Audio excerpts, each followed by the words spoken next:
Bailarina core, Brasil core, Barbie core, clean girl, messy girl. Será que a gente não tá meio cansado de tendência? Eu sou a Gabi Fernandes e hoje no Rato Reu a Roupa a gente vai falar sobre tudo core. E aí, você tá numa vibe Beetlejuice core. Humor. Gostei. Ai, parabéns, amiga. Esse é um podcast de humor. Como Você é muito criativa. Nossa, amiga, como você é criativa? Amiga, cansado de cores, né? Estamos Cansado de todos. cores, Eu sou o Henry e, infelizmente, os cores meio que mataram o que a gente falava de tendência. E a gente nem sabe se o ciclo funciona mais, o que é tendência, a tendência é não ter tendências. Eu amo os novos vídeos que é a tendência é não ter tendências. É que sempre foi. Eu fiz um podcast sobre isso, a tendência na tendência, e essa é a tendência que eu tô trazendo pra vocês hoje. Tudo. Que é uma grande tendência. Não é isso, Laila Mafra? É isso. Então, eu sou a Laila. Eu não diria nem que eu tô cansada, eu diria que eu nunca nem consegui entrar direito, eu acho. Porque é tão rápido que você só olha e fala, que legal, e já passou. acabou, Que legal, e já passou. Então, acho que a gente tá num momento um pouco confuso em que as pessoas se dizem cansadas, o que também é uma tendência. Então, como é que vai ser daqui pra frente, né? Agora, caro telespectador, você deve estar pensando, tá, gente, mas sempre teve tendências aí. A gente lembra, e como esquecer, né, da época que era muito famoso usar camisetas neon. Incrível. Cores neon eram tudo, ou então aquele sapato que era bem quebra-pé, sabe, que era um salto desse tamanho, ou quem vai esquecer do sneakers com salto, que foi outro grande advento brasileiro, que foi uma coisa assim, que coisa especial que foi aquilo. Ou então um batom cor de danoninho que não ficava bom em ninguém, mas é ninguém. Tentaram reviver ele há pouco tempo aí em algumas passarelas e todo mundo pensou, gente, isso aqui a gente deixa. E tá tudo bem também. Meia arrastão durante muito tempo, aquele short de cintura alta que tinha um bolso rasgado. Borro chique. Borro chique, etc, etc. Então, me expliquem, vocês que são entendidos de moda, vocês que têm faculdade de moda nas costas, por que a gente tá com tanto rancinho de tendência hoje, coisa que a gente não tinha antes? O que mudou no ciclo de tendência? Vamos começar a falar o que é um ciclo de tendência? Amiga, eu acho que assim, são perguntas muito mais... são perguntas para além do fazer uma faculdade de moda, porque, cara, dentro da moda, acho que esse é das áreas que, tipo, tu tem que mergulhar muito fundo para ser uma pessoa entendida, porque é algo que envolve cultura, que envolve comportamento, que envolve política, que envolve sociedade, e a moda, no fim, é só um reflexo de tudo isso, mas faz parte desse bolo. Então, acho que não é um assunto fácil. Tem muita gente falando sobre isso, mas é um assunto que é muito grande. Tem gente sabendo o que tá falando, tem gente que não tá sabendo o que tá falando. No fim, é um grande... E aí, quem tá falando a coisa certa? Mas uma certeza que a gente tem é que hoje, o que todo mundo fala, né? Certeza que a gente não tem de nada. Mas é que hoje, esse ciclo de tendências tá muito diferente, muito rápido do que a gente entendia há pouquíssimo tempo atrás. Por exemplo... Eu na faculdade, que isso faz, sei lá, 5 anos, a gente já estudava uma coisa que hoje já não é, sabe? Tipo, e é incrível que são 5 anos só. Mas isso tudo também são reflexos de como a gente está vivendo, dos avanços tecnológicos que a gente está vivendo, do período que a gente está vivendo, que muda muito, tudo rápido. Isso influencia na moda, isso influencia na cultura, isso influencia no jeito que a gente interpreta as coisas e isso faz virar tendência. É um assunto que eu gosto muito de falar e de pensar sobre, mas que é muito complexo também. Eu gosto de pensar que é um assunto que não tem necessariamente respostas. Até porque a própria tendência é brincar com o futuro, é óbvio. As previsões e tudo que a gente pensa, elas fazem muito sentido, mas não necessariamente elas são verdades absolutas, elas são previsões. Acho que esse é um ponto muito importante. Acho que esse é um episódio em que a gente não vai dar respostas. Total. A gente vai discutir sobre e fazer pensar de fato. Acho que aqui não tem nada muito certo, mas a gente tem uma estrutura que faz sentido, uma estrutura de tendência que é estudada e é colocada em prática, mas que perdeu-se um pouco a temporalidade. Antes a gente tinha uma temporalidade um pouco mais certa. Hoje a gente percebe que algumas quebram algumas etapas, algumas são mais rápidas, outras são mais devagares. E um ponto interessante obviamente, está muito ligado a consumo e como a gente tem recebido isso agora. Então, o que eu tenho a impressão é que a gente teve um grande boom de cores, e isso foi recebido de uma forma, e agora a gente está tentando afastar isso, que também é uma outra que tendência. Que é tendência não ter tendência. Exatamente. Mas como é que isso vai revirar dentro do consumo? Acho que isso é um ponto interessante. Eu acho que pra gente ser um pouquinho mais didático aqui, pra quem tá talvez um pouco perdido no assunto, eu inclusa, a gente vai entender como é que é o ciclo de tendência ideal. teórico, digamos assim, aqueles que provavelmente a gente estuda numa faculdade de moda. A gente divide ele em 5 etapas. O ciclo de tendência é dividido em 5 etapas. Introdução, ascensão, pico, declínio e obsolência. Só pra gente entender. Introdução. Você vê uma pessoa com tênisinho e sneakers de salto e pensa, que coisa diferente. Pode ser bom, pode ser ruim, pode ser legal, pode não ser legal. Ascensão.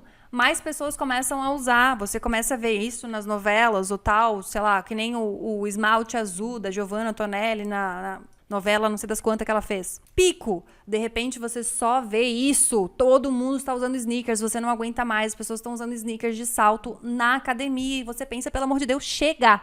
Declínio. Vamos parar um pouco de usar, já não tá tão legal, já não combina mais tanto com tantas ocasiões como a gente acreditava que combinava. E aí, a gente chega na obsolência, que é, se você utilizar um sneakers com salto hoje, a galera vai te olhar e pensar, Mori, o que aconteceu? Pra vocês entenderem, já falando sobre esses sneakers ou qualquer outra coisa que a gente já tenha visto como tendência lá no passado, isso durou um tempo muito grande. Eu lembro que... Assim, um exemplo nada a ver da minha vida. Mas eu lembro que eu ganhei de Natal uma brusinha rosa neon e eu pensei, gente, que tudo, que diferente.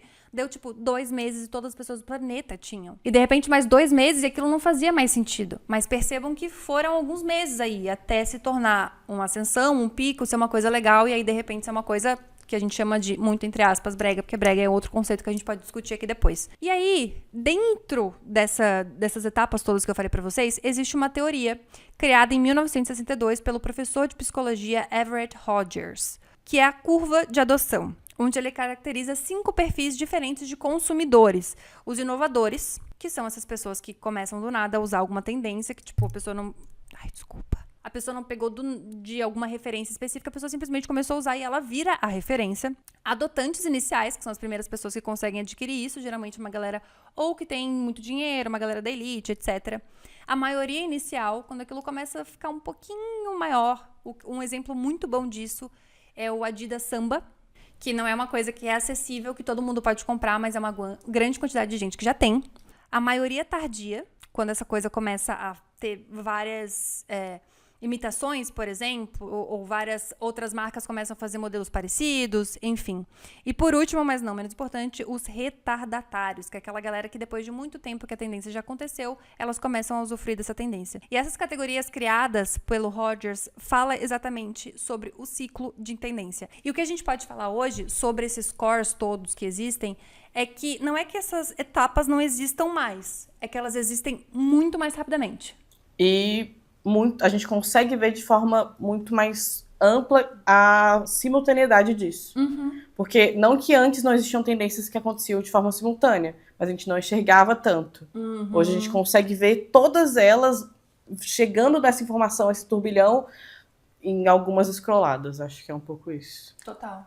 E tem uma coisa acho que as coisas eram mais planificadas, no sentido de planas, assim, há um tempo atrás. Acho que o exemplo mais básico que a gente pode ter é do tipo, a novela ditava muita coisa do que a gente usava e como a gente se comportava. Porque a novela chegava na casa de muita gente e, entre muitas aspas, era o meio onde a gente recebia informação. Hoje, a gente quase que não recebe mais informação por novela, isso já é uma grande mudança, mas a gente recebe informação por 40 canais ao mesmo tempo, de 40 nichos diferentes. É isso, a gente conseguiu ver as bolhas, a gente conseguiu ver os nichos, não tá tudo plano, a informação não chega por um lugar só, tem locutores, interlocutores que a gente nem conhece, mas que estão criando tendência, que estão fazendo tendências explodirem. E eu acho que tem uma coisa que, enquanto tu falava, eu tava muito pensando, assim, a gente pode pensar no assunto tendências como um todo de várias maneiras. Eu acho que também a gente tem que dividir o que é uma tendência, que é uma macro tendência, e o que é uma micro tendência. Então, macro são tendências que são mais globais, são de comportamento, que envolvem política, sociedade, comportamento, e micro tendências, que é o sneaker de salto, sabe? Então, tem a tendência de comportamento, tem a tendência de consumo, só pra gente não jogar aqui ao vento dizendo que esse é um ciclo que se aplica a tudo. Cara, tudo é muito diferente e a gente tá falando de um assunto que vai desde ascensão de grupos políticos até a cor que você usa na sua regatinha, sabe? Sim. Apesar disso tá tudo ligado, Sim. e uma coisa influenciar a outra, no fim a gente Eles precisam de recortes. Eles precisam de recortes pra gente não botar tudo num balaio. Acho que uma forma didática até de pensar isso é, por exemplo, a gente entender isso que a gente tá conversando aqui. Acho que a macro tendência são inúmeras subculturas acontecendo ao mesmo tempo. As micros são os cores. Se a gente parar pra pensar e tornar isso um pouco didático. Acho que um ponto muito interessante é tentar analisar isso enquanto as coisas estão acontecendo, né? Acho que nunca vai ser 100% aquilo e certinho e conseguir analisar porque a gente está vivendo isso ao mesmo tempo. Mas o que a gente tem visto muito no mercado de moda é esse desespero em tentar estar nesses locais. Total. E acho que uma provocação que a gente pode trazer aqui é: esse desespero vale a pena? Porque eu não consigo ver tanto resultado. E o que é o outro lado disso? Dá pra gente só não seguir isso também? Também funcionaria? Acho que isso é um ponto interessante. Eu acho que, pelo menos a minha visão sobre essa história toda de 500 mil cores que estão acontecendo, é a necessidade, na verdade, movida muito pelo algoritmo, tanto do TikTok quanto do Instagram, de que as pessoas precisam sempre produzir coisas novas, precisam sempre estar mostrando uma coisa incrível, inovadora, um vídeo que seja relevante. E aí as pessoas começam a inventar coisas e começam a inventar nomes para as coisas, para que aquilo seja um assunto, vire uma trend e aquilo vire uma coisa maior do que de fato é, sabe? Porque se você vai parar para pensar, a grande maioria das cores nasceram de influenciadores, né? Uma pessoa que foi lá e fez o Clean Girl, que, sei lá, foi a Hailey Bieber, que usou 2 pingos de corretivo e a cara dela estava perfeita, porque ela tem uma questão de pele, blá blá blá, etc e tal, que não tem uma espinha. Ok, beleza. Vai eu fazer isso com a quantidade de olheira que eu tenho. Não vou ser Clean Girl nunca na minha vida. Tanto é que quando a gente traz isso um pouco mais pra realidade, do tipo espalhar vídeos de Clean Girl, como fazer a maquiagem Clean Girl. Aí você vai ver, 50 produtos que a pessoa usa. É a imagem, mas o que de fato é o conceito, né? Exatamente. E aí se faz muito isso pra ter mais conteúdo e não interessa necessariamente como as pessoas serão afetadas por isso. No caso, porque os influenciadores estão, de alguma maneira, revertendo isso em dinheiro, né? E olha que interessante, porque acho que isso é um ponto sobre geração também.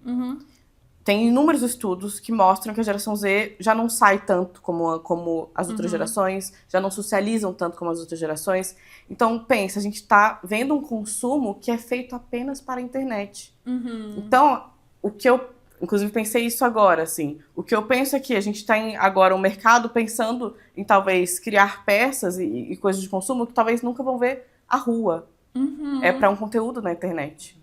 Muito difícil poder falar sobre isso de uma forma, como é que o mercado vai lidar com isso, quando a gente está vivendo ao mesmo tempo algo muito novo e parece um pouco distante da gente, ao mesmo tempo que está o tempo todo com a gente, né? E a gente tá falando disso, notando isso, tentando entender isso dentro do bonde, sabe? Indo junto com o bonde. É muito mais fácil a gente pensar, cara, porque nos anos 50 se usou isso porque a TV falou isso, teve aquele momento X, a gente já passou, daí a gente consegue analisar bem. A gente tá dentro do bonde, falando sobre o bonde, dirigindo o bonde, sabe? De saco cheio do bonde. Querendo descer do bonde. Querendo sair do bonde, é isso. E eu acho que até por uma perspectiva do estudo das tendências em si, assim, é muito difícil o ritmo que as coisas tomaram depois dessa mudança estrutural, que daí são coisas que, chegam pra ficar, né? E que realmente mudam a sociedade, que é a tecnologia, a comunicação, do jeito que a gente tá vendo hoje. Isso é uma estrutura e que isso cava todos vai puxando, né? Todos os comportamentos, todas as coisas. Essa estrutura é muito nova em termos de temporalidade, assim. Então, é ainda como se a gente estivesse testando, assim, acho que vai dar isso. Mas daí acontece uma coisa que não se sabe se... Tanto que tinha muita a palavra, antigamente se usava dos futurólogos, os previsões de tendência, porque era quase que uma chavinha que tu dizia, não, no futuro vai acontecer isso, porque, né, no passado a gente já viu que foi, então agora vai repetir, só que agora a bagunça virou o normal, sabe? E sabe o que eu acho interessante? Se a gente pensa nessa estrutura, é isso, ela ainda existe e a gente ainda consegue colocar os pontos em tudo que a Gabi trouxe, por exemplo. Quando a gente pensa ali naqueles early adopters, as primeiras pessoas que adaptaram, depois aquela primeira maioria. Antes, o early adopter era ali a televisão, por exemplo. Ela que levava para as pessoas. Hoje, a gente vê que os influenciadores, na verdade, são antes ali, a TV virou a primeira maioria. A gente vê inúmeras novelas que estão sendo influenciadas diretamente por produções da internet, trazendo coisas da internet. E aí a TV virou o terceiro passo, que antes ela era o segundo, por exemplo. Então a gente ainda tá nessa estrutura, só que ela tá bagunçada. E aí quando a gente pensa, por exemplo, nessa ideia a gente consegue analisar o que aconteceu e o que vai voltar. Porque é isso, a gente repete padrões, isso é o ser humano. Então eu consigo, e pra mim isso ainda existe, eu consigo saber que se em 2010, se a gente começou a voltar aos anos 2000, teve o Year 2000, e aí a gente agora tá voltando com o Borro Chique, que era 2010, eu consigo ver que daqui a pouco a gente tá voltando com 2012, uma coisa mais Tumblr. Isso vai acontecer. Acho que isso é... Daqui a pouco a gente tá vestindo emo de novo. A gente tá vestindo emo de novo. Eu acho que isso é um ponto. Só que tá tudo ao mesmo tempo junto. Antes que a gente conseguia falar, não, desse ano até esse ano eu fui bem emo. Desse ano até esse ano eu tive minha Borro Era. Ninguém falava Era na época. Mas isso não vai mais acontecer. Acho que agora tem essa ideia de que tá tudo acontecendo ao mesmo tempo, então eu vou usar minha sainha borro com o meu coque clean girl, porque me deixa melhor, com o meu top emo, e isso vai seguindo. Lá. Mas eu sinto que a gente tá na mesma estrutura, só que ela tá totalmente bagunçada. É isso. De alguma maneira, vocês não acham que a gente pôde ver isso acontecendo, isso chegando? Porque eu acho que essa mudança, o fazendo com que a tendência fosse mais rápida, mais acelerada, cada vez mais, cada dia mais, ela já veio vindo, né? No sentido de que antes não tinha fast fashion, por exemplo. Ou se tinha fast fashion, ainda era um pouquinho mais... Não era tão fast, né? Era um pouquinho mais controlada. Hoje em dia, você vai numa loja de departamento e as coleções mudam de 15 dias, assim. Então, você viu um negócio no desfile da Gucci e daqui a 20 dias, no máximo, vai ter uma representação, uma imitação, uma coisa que parece que lembra, uma tendência que tem a ver com isso, entendeu? Sabe o que eu lembrei? Do tomate da Loewe. Viralizou um tomate no TikTok, falaram, gente, esse tomate tem estética Loewe, deu uma semana, a Loewe fez uma bolsa do tomate da Loewe. Isso vai vender? O que não vai? O que é isso? Isso é posicionamento de marketing, isso é comunicação. Total. Então, acho que agora também tem esse ponto de a comunicação tá valendo mais do que as próprias peças. Então, é esse objeto de desejo. Caraca, a Loewe é muito cronicamente online. A marca agora tem essa outra preocupação também, que é estar cronicamente online e ter que saber que isso não necessariamente vai reverter aquilo ali em dinheiro naquele momento. Quem soube sempre dar uma zoada muito grande em relação a esse rolê de tendência foi a Balenciaga. Sim. Com suas grandes questões de tênis de milhões de reais, porém todo zoado. Justamente para brincar com esse conceito de que as coisas são muito efêmeras, as coisas são muito passageiras e qualquer coisa pode virar uma tendência, inclusive uma bolsa que parece um saco de lixo. Eles têm essa genialidade de entender o status quo da coisa, o que tá rolando agora, e ser muito sarcástico, muito irônico, quase que pós-irônico, amores líquidos, sabe? Então, esse liquidificador de novos conceitos. Fazer isso virar o core deles. Olha só, né? No meio de todos os cores, eles fizeram essa ironia toda virar esse core deles. Óbvio, nessa direção do Demna, que tinha essa genialidade de transformar o mundo hiper caótico que a gente vive em moda, de uma forma muito legal. Mas eu tava pensando também numa outra coisa, que é como hoje, e isso tem muito a ver com a Balenciaga e esses escândalos, horrores que a gente vê, que, cara, como alguém compra alguma coisa assim, sabe? Essa polêmica, não é nem escândalos e horrores, né? Essa polêmica que ele causa... Às vezes escândalos e horrores. Mas intencionalmente. É que antes também a gente tinha as coisas muito top-down, sabe? Do tipo, era isso que o mundo imaginário da moda, né? Tipo, esse deus da moda dizia que é isto, daí e realmente era isto, né? Porque era um canal só, era uma recepção só, as pessoas que tinham voz eram as poucas, então se elas reverberaram aquilo, era aquilo, sabe? Hoje as pessoas que falam são muitas, todo mundo dá opinião, todo mundo... Daí não encaixa em todo mundo essas opiniões que vêm de cima, daí tem essas dissidências que viram às vezes a contratendência e a tendência. Então tem essa mudança estrutural também é de cultura, é de comunicação e é de quem tem voz, de quem não tem voz, porque a moda sempre foi muito sobre isso, né? Quem fala, quem escuta, continua sendo de uma forma geral, mas a gente tá vendo as coisas de uma forma diferente, sabe? Eu tenho 2 perguntas sobre tendência em ciclo de tendência, em mundo de tendência desse contexto da moda. A primeira delas é, a tendência, no final das contas, é uma coisa elitista e só? E a tendência, ela vai acabar de fato? Ou esse tendência não é ter tendência é também uma tendência? Eu acho que, assim como a matéria, nada se cria, tudo se transforma. Eu acho que nenhuma tendência nunca morre.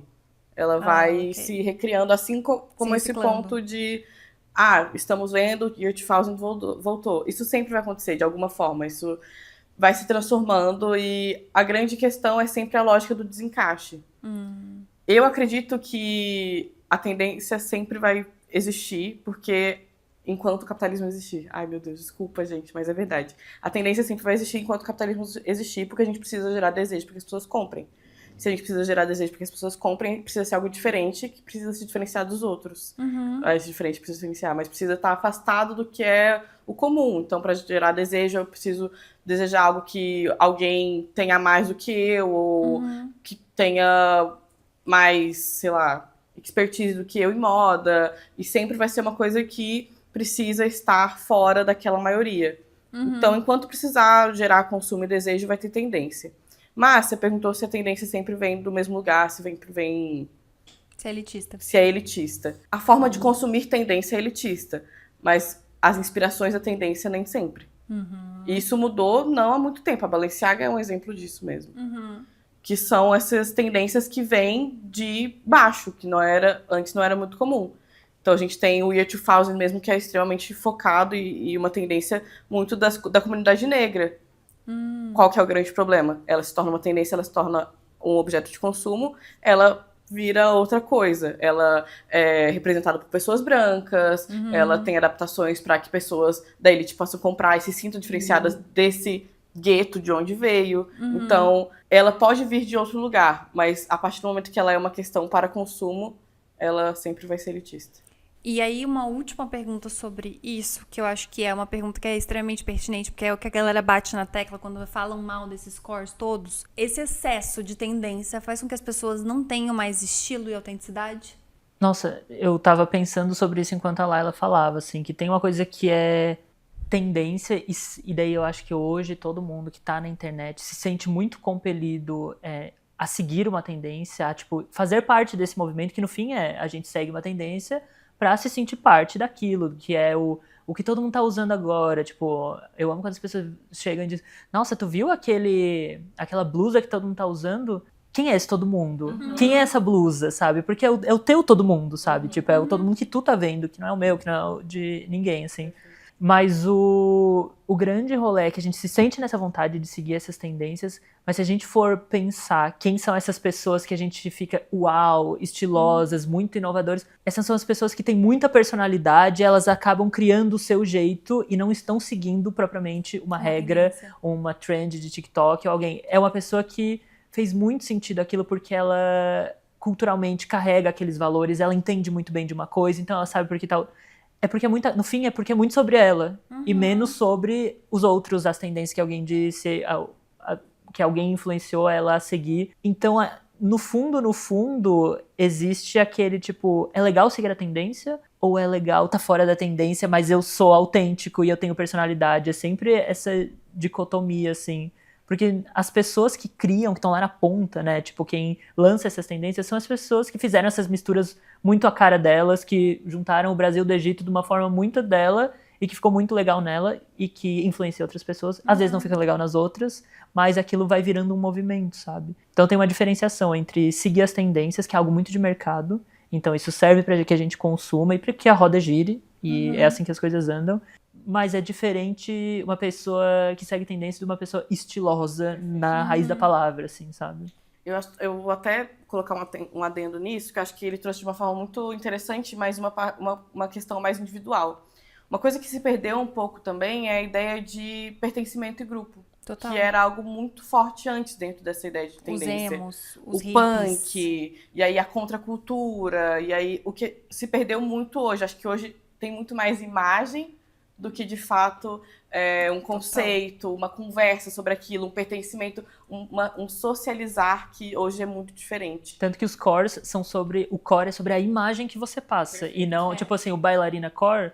Você é bailarina, então? Não, você tá usando a fantasia de bailarina.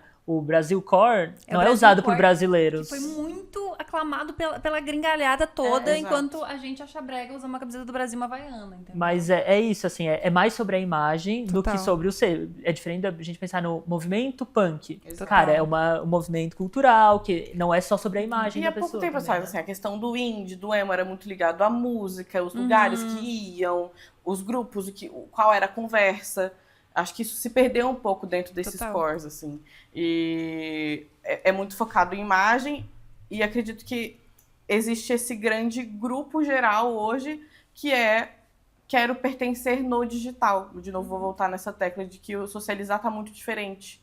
E acho que antes a gente tinha um consumo muito focado nisso de estar com este grupo e pertencer a este grupo. E hoje a gente tem essa ideia de que os grupos estão um pouco perdidos. Eu sei, a gente tem as nossas bolhas, mas não necessariamente elas são grupos de troca.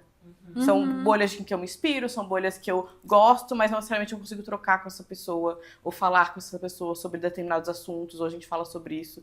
E acho que um exemplo que me veio na minha cabeça agora de coisas que furam a bolha, a gente pensa, nossa, o que é isso? É o descer pra BC. Ah, Jesus Cristo. Entendeu? Porque se a gente olhar, a gente tem um grupo, uma bolha, que a gente olha muito pra esses cores, mas existe uma outra bolha que não olha, olha pra esses que não tá nem aí pra isso, mas tem os seus símbolos de pertencimento. Uhum. Então é aquele colar que eu não vou lembrar o nome, mas vocês sabem qual que é aquela florzinha de 4. Ah, sim. Não vou lembrar o nome, mas é esse colar, que é um símbolo de pertencimento, é o descer pra BC, são locais que eles frequentam. Total. E a gente não sabe porque a gente não vive isso, porque estamos nas nossas bolhas É digitais. o ponto de luz. É o ponto de luz, exatamente. Eu sinto que dentro desse mundo fashionista, a gente tá no core muito pela imagem, enquanto tá acontecendo uma socialização fora do mundo fashionista que a gente tá perdendo e tá muito maior que a gente, sabe? Nossa, com toda certeza. Bom, resumidamente, as tendências estão aí, elas vêm, elas vão, elas não param nunca. E tem um estudo que diz que a cada 20 anos as gerações estão voltando 20 anos pra começar a usar as roupas aí que a galera usava na época. Tanto é que... Tá diminuindo, né? tá diminuindo cada vez mais. Tanto é que a Gen Z tá aí super apaixonada pelos anos 2000. O que me faz questionar. E lá em 2045, quando as pessoas pensarem, eu vou usar uma roupa da época da minha mãe, o que ela vai usar? Bailarina core? Um messy girl? Um clean girl? Não sabemos. A gente vai fazer as nossas apostas por aqui, acho que façam as apostas por aí. E a tendência, que a mais tendência de todas, é seguir o rato rueu. Com certeza. Nossa, essa é core, hein? Essa é core. Essa é core. Rato core. Nossa, o rato core. Teve essa fase, tá? Rato core? Teve? Os homens rato! Tem homem rato, tem o rato do saquinho de lixo. Quem lembra, né? Fases. Tem só o rato sempre tá em alta, gente. Gente, rato core. Vocês são os nossos ratinhos. Em ratinhos. Ratazanas. Nossas ratazanas. E quem é ratazana de verdade vai sim adquirir o rato core e seguir a gente aqui. Um beijo grande, ratinhos. Muito queijo pra vocês. Um queijo. Um queijo! Por favor, um queijo. Esse foi o episódio Tudo Core do podcast O Rato Roeu a Roupa. Esse podcast é produzido de maneira independente por Henry Moy, Laila Mafra e Gabi Fernandes. Direção-geral, assistência de produção e captação, Gabriel Vaccaro. Roteiro, por Esté Marques. Edição e pós-produção, Casa Morocha. Um beijo grande e até o próximo episódio. Tchau!